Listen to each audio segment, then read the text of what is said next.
Good morning, this is TVP World. You're watching World News. I'm your host Benjamin Lee, and these are the latest headlines. The deposed Venezuelan leader Nicolás Maduro has arrived at a detention center in Brooklyn, New York City, ahead of an expected first court appearance on Monday. The Trump administration's Rapid Response 47 account posted video of Maduro on X.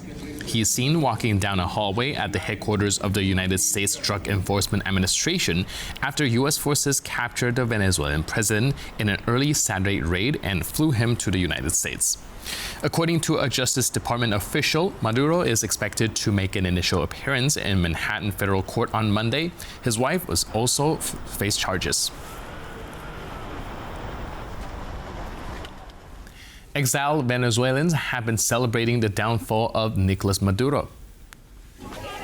Members of the Venezuelan diaspora in Colombia danced late into Saturday night. They applaud the U.S. military intervention in Venezuela that led to Maduro's ouster and arrest. Communities in Bolivia and Chile also took to the streets on Saturday. Maduro's government had overseen one of the world's largest migration exoduses in recent history. According to the UN International Organization for Migration, 7.7 million Venezuelans, about 20% of the population, have left the country since 2014. There have also been several rallies opposing the American action.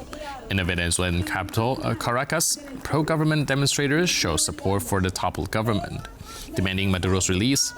Protesters say they would defend their country against further U.S. intervention.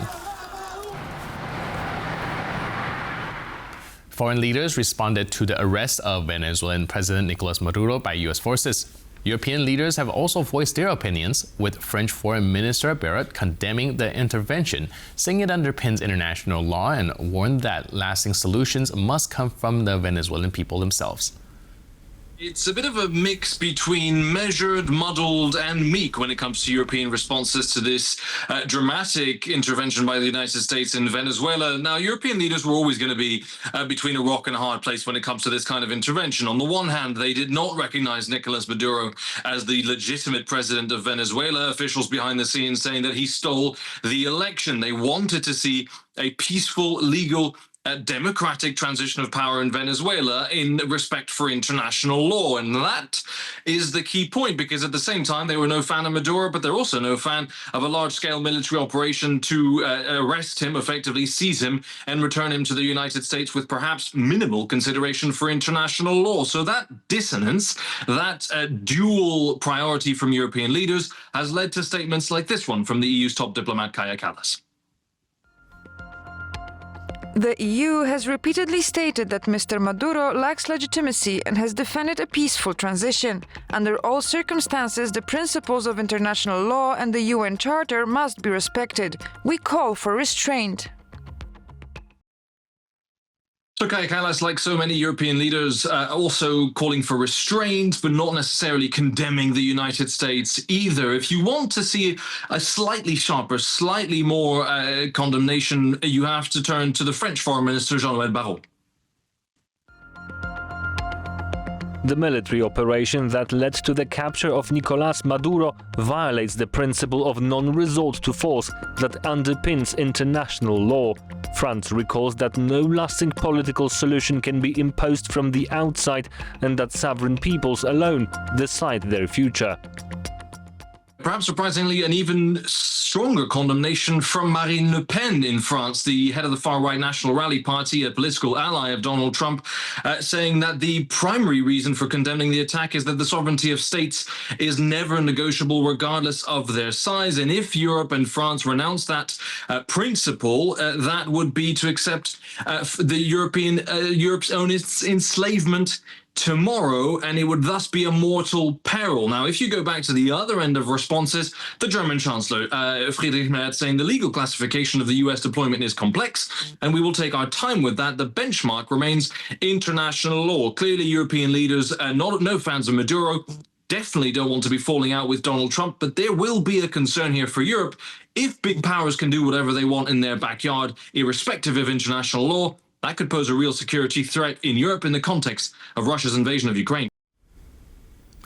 Ukrainian President Volodymyr Zelensky said the United States knows what to do next when asked about Venezuelan leader Nicolás Maduro being taken to the U.S. to face federal criminal charges. Zelensky did not name any other leaders, but the remark was widely seen as a veiled reference to Russia. How should one react to this? What can I say? If it's possible to deal with dictators this way, then the US knows what to do next. British and French aircraft have carried out a joint operation against the Islamic State in Syria. The UK's Defence Ministry says air forces from both countries bombed an underground arms facility belonging to Daesh. This video, released by the Ministry of Defense, is said to show Royal Air Force Typhoon jets refueling mid-air during the joint strike with France in Syria. Independent verification of the footage is ongoing. Defense Secretary John Healey said the operation highlights the UK's leadership and its determination to prevent any return of the Islamic State, also known as Daesh. British officials say the area was assessed as having no civilian population before the strike and that all aircraft returned safely to base. Japan's defense ministry says it has lodged a stern protest after North Korea launched several ballistic missiles into the sea off its east coast. The launch, Pyongyang's first in 2 months, come as South Korean President Lee Jae-myung begins a state visit to China, where peace on the Korean peninsula is expected to be discussed. North Korea launched at least 2 ballistic missiles eastward from an area near its west coast between 7 and 8 a.m. this morning. We are currently analysing details closely in coordination with Japan, the United States and South Korea. But we estimate that the missiles fell outside of Japan's exclusive economic zone in the Sea of Japan. Such launches violate relevant UN Security Council resolutions and pose a serious threat to the safety of our citizens. Japan has lodged a stern protest and strongly condemned North Korea's missile launch through the embassy route in Beijing. The Ministry of Defense will continue to work closely with the United States, South Korea and other parties to protect the lives and property of our people, dedicating all efforts to information gathering, analysis and vigilance. Moving on to Ukraine, President Volodymyr Zelensky is overseeing a major reshuffle of his war cabinet more than a month after revelations of a kickback scheme in the country's energy sector.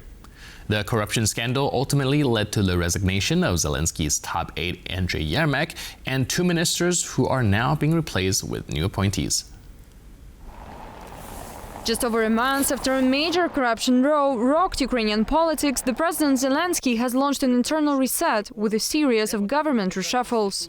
On Saturday, former Prime Minister and now also former Defense Minister Denis Shmyhal was appointed to lead the country's energy ministry. President Volodymyr Zelensky called his candidacy perfect for a sector that remains a primary target of Russian attacks and has yet to fully recover from a recent corruption scandal.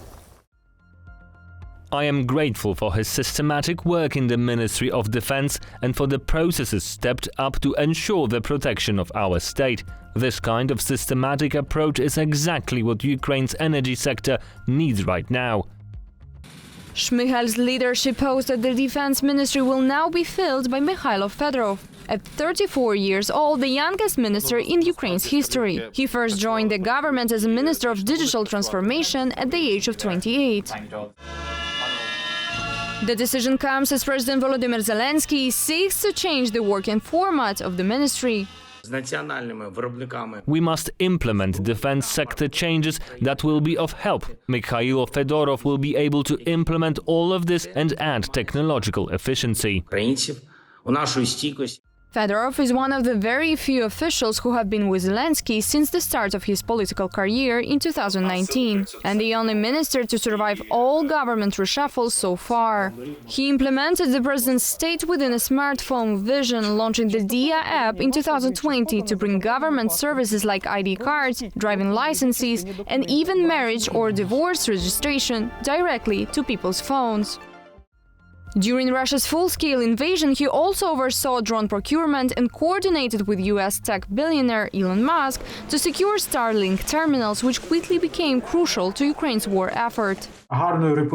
He is one of the ministers in the current cabinet with the strongest reputation. People tend to associate him more with achievements and accomplishments rather than failures and problems. Fedorov was also considered as a possible replacement for Yermak as a head of the presidential office, but the position ultimately went to Kirill Budanov, head of Ukraine's military intelligence agency. However, experts say Zelensky's decision to appoint Fedorov as defense minister could prove risky. During a war, can we really afford for ministers to spend months just getting up to speed and finding their footing? I don't think we can. At least 4 major cabinet changes have already taken place in the first 3 days of 2026, with more expected. One of those shifts could possibly happen in Ukraine's counterintelligence agency, the SBU, where current head Vasyl Malyuk may be replaced. Under Malyuk, the agency carried out high-profile operations inside Russia, including the 2025 Spiderweb mission, where Ukrainian drones struck Russian strategic bombers on protected airfields, causing an estimated $7 billion in damage to Russia's military aviation. I still don't see any solid reason to replace the head of the SBU. What I do see is that Zelensky is clearly going all in on consolidation under the current circumstances, treating it as essentially his final, decisive battle. These changes are part of a major political reshuffle announced by President Zelensky last September, but they come at a critical moment for Ukraine as diplomatic efforts ramp up, and according to Zelensky, the peace deal draft is 90% complete. Anastasia Yanchenko, TVP World. U.S. Defense Secretary Pete Hegseth said the operation that captured Venezuelan President Nicolás Maduro showcased American coordination, precision, and resolve. He warned that the United States is serious about stopping drugs, violence, and threats in the region, sending a message not just to Maduro, but to other adversaries, including Iran. The coordination, the stealth, the lethality, the precision, the very long arm of American justice, all on full display in the middle of the night. Nicolás Maduro had his chance, just like Iran had their chance, until they didn't and until he didn't. He effed around, and he found out. President Trump is deadly serious about stopping the flow of gangs and violence to our country. Deadly serious about stopping the flow of drugs and poison to our people. Deadly serious about getting back the oil that was stolen from us. And deadly serious about reestablishing American deterrence and dominance in the Western Hemisphere. And with that, we conclude this edition of World News. But for more news, update, and commentary, please stay tuned to TVP World.